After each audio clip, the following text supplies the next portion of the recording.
Hello छोरी, happy birthday to you. यो birthday surprise mummy र पापाको तर्फबाट हो तिमीलाई। नेपालबाट हामीले युएस पठाएको छौँ। सामानहरू कस्तो लाग्छ, के लाग्छ, राम्रोसँग हेर्ने, फोटो खिचेर मलाई पठाउने, सबै सामानहरूको लगाएको फोटो खिचेर पठाउने, एकदम रमाइलो गर्ने, बर्थडे स्पेसल गरेर मनाउने र सबैजनाले यो जुन गिफ्ट पठाउनलाई मलाई सहयोग गर्नुभएको छ। सबैजनालाई धेरै धेरै धन्यवाद। अनिता चाची, काकु बाबु, अनि नेहा दिदी, आशा ठुलो मम्मी, त्यसपछि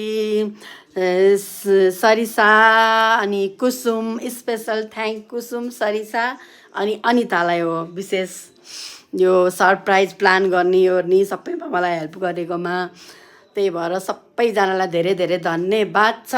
बिचरा कुसुमले त गाली पनि खाएकी छ, झगडा पनि परेको छ।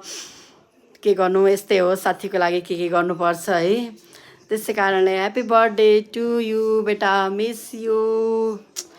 आज बर्थडेको दिन झन् धेरै मिस गरिरहेको छु म तिमीलाई। 1 महिना अगाडिदेखि नै मेरो बर्थडे मेरो बर्थडे मेरो बर्थडे भनेर उफ्रिने मान्छे, त्यो शब्द सुन्न नपाएर एकदमै इमोसनल भएको छु म आज।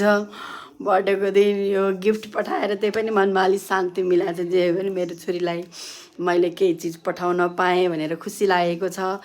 सबैजनाले मेरो छोरीको बर्थडे यति स्पेसल गरिदिनु भएको छ कि साध्यै छैन। त्यस कारण स्पेसल थ्याङ्क सबैजनालाई, स्पेसल थ्याङ्क यू।